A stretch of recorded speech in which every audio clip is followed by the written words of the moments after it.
Do you know what occupational therapy is? No. No, sorry. No, I don't. No. Not really. No, I don't. Could you explain it more for me? Occupational therapy is a client-centered profession that assists people in engaging in occupations of everyday life. Occupations can be any activity that occupies one's time. They are categorised by self-care, such as dressing, showering and cooking, leisure activities, including engaging with friends and hobbies, or productivity, such as paid or volunteer work, studying or caregiving.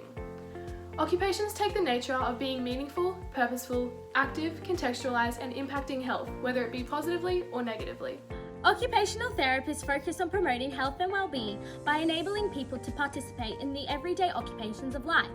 Occupational therapy is done through ongoing assessments to identify and implement methods that support the client's engagement goals for their occupations. This may include modifying the environment or the occupation itself. This year, Occupational Therapy Australia established the 2021 OT Week theme of inclusion, participation and independence. For us, inclusion is about the diverse range of people we can provide therapy to. Occupational therapists work with individuals, communities and populations. Our scope can include any age, ability or culture, assisting clients with mental health and physical or cognitive difficulties. Occupational therapists help people to participate and engage in occupations they find meaningful, which can contribute to health and well-being. This motivates clients, allowing further participation within society. After initial interviews, occupational therapists aim to assist their client to gain or regain independence through improving their occupational performance and engagement.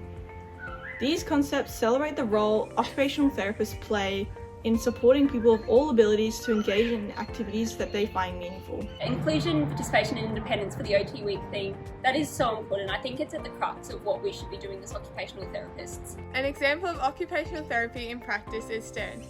Stan experienced a major stroke in November 1999, which left the right side of his body severely impaired. During Stan's rehabilitation, occupational therapy played a vital role in getting him back to the occupations he engaged in prior to his stroke. Told me to use my left hand because my right hand isn't working. I came to my house and made sure that it was safe.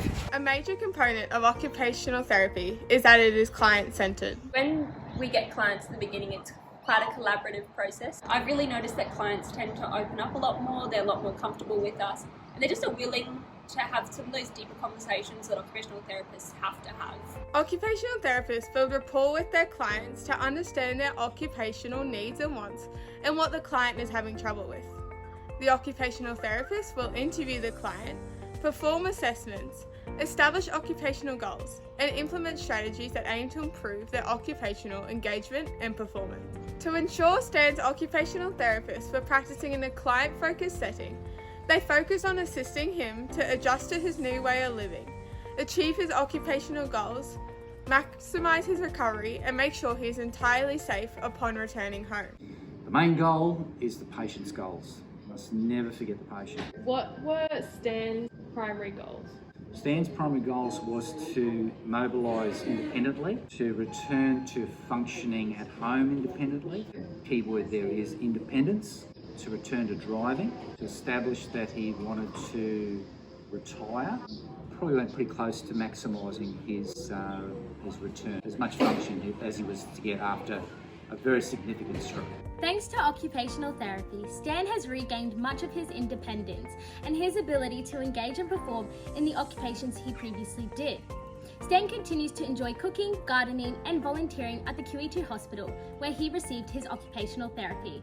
Stan, wow, he's an inspiration to everyone, what he's achieved. He's such a celebrated individual and been recognised in many areas of what a wonderful volunteer and a wonderful asset he's been to the QE2. This is just one example of how occupational therapy has helped an individual perform and engage in occupations they find meaningful. The innate need for humans to engage in occupations makes occupational therapy a vital component within healthcare.